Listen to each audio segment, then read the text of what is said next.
that Quran is right and Bible is wrong. It can be possible, Bible is right and Quran is wrong. It can be possible, both are wrong. It can be possible, both are right. So what we have to do, if we have to analyze which of the two is wrong, you have to get a third source from outside, which is authentic. Just because Bible says Elijah lost and Quran says Elijah won, therefore Quran is wrong, is illogical. And Dr. William Campbell, besides replying to the scientific errors I mentioned, I'll just touch on the points which I could not due to lack of time. There are an additional 6 or 7 points which he mentioned in his talk, which inshallah I'll give the reply briefly. He spoke that the Quran says, according to me, and he showed my cassette, according to Brother Shabir Ali, that the light of the moon is reflected light, and he said it doesn't mean that. I'm quoting again. The Quran mentions in Surah Furqan, chapter 25, verse 61, that blessed is he who has placed in the sky constellation, placed therein lamp, sun, and moon having borrowed light. Munir. Arabic word used for moon is qamar. It's always described as munir or nur, meaning reflection of light. Reflection of light. Arabic word used for sun is shams. It's always described as wahaj diya, which means a blazing torch, a shining glory. And I can give references.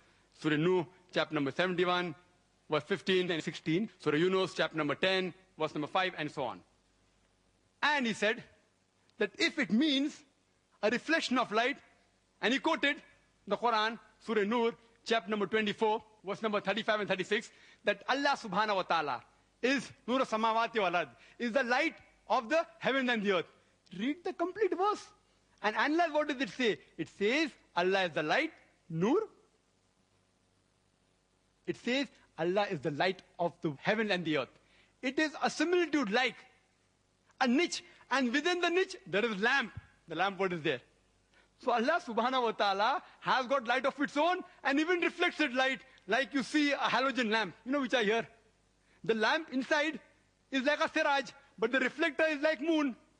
It is reflecting light.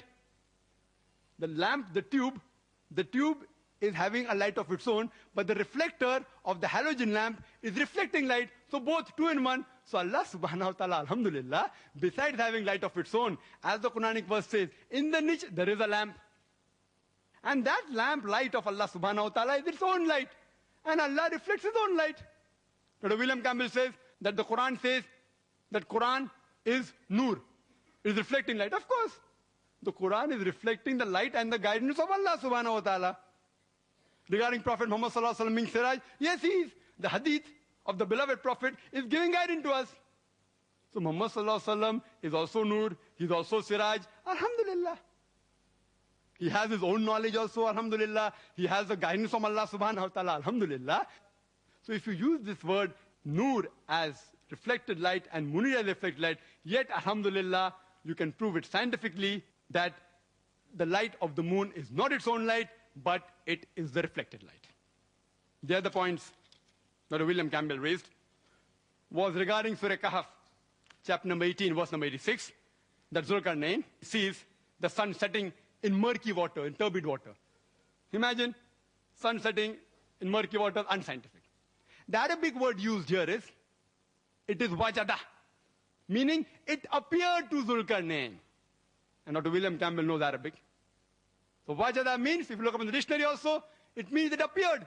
So Allah subhanahu wa ta'ala is describing what appeared to Zulkarnain. If I make a statement that the student in the class said 2 plus 2 is equal to 5, and you say, oh, Zakir said 2 plus 2 is equal to 5. I didn't say. I'm telling the student in my class that 2 plus 2 is equal to 5. I'm not wrong, the student is wrong. There are various ways to try and analyze this verse. One is this way, according to Muhammad Asad, that wajada means it appeared to Zulkarnain. Point number 2. The Arabic word used is maghrib. It can be used for time as well as place. When we say sunset, sunset can be taken for time. If I say the sun sets at 7 p.m., I'm using it for time. If I say the sun sets in the west, it means I'm taking it for place.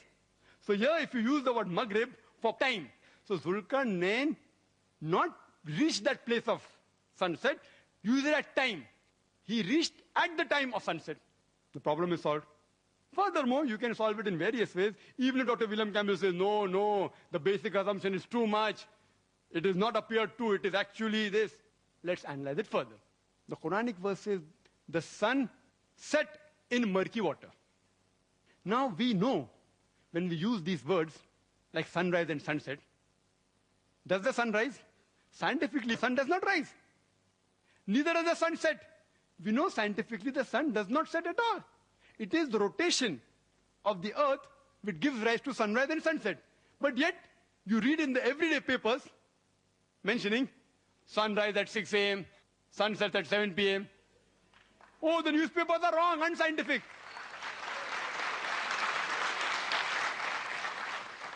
If I use the word disaster, oh, there's a disaster. Disaster means there's some calamity which has taken place. Literally, disaster means an evil star. So when I say this disaster, everyone knows what I mean is a calamity, not about the evil star. Dr. William Campbell and I know when a person who's mad, we call him a lunatic. Yes or no? At least I do. And I believe Dr. William Campbell also will be doing that. We call a person a lunatic. He's mad. What is the meaning of lunatic? It means struck by the moon. But that is how the language has evolved. Similarly, sunrise is actually, it is just a usage of word. And Allah has given the guidance for the human beings also. He uses so that we understand. So it is just sunrise, not that it's actually setting, not the sun is actually rising. So this explanation clearly gives us a clear picture that the verse of the Quran of Surah Kahf, chapter 18, verse number 86, is not in contradiction with established science. That is the way how people speak. He quoted Surah Furqan,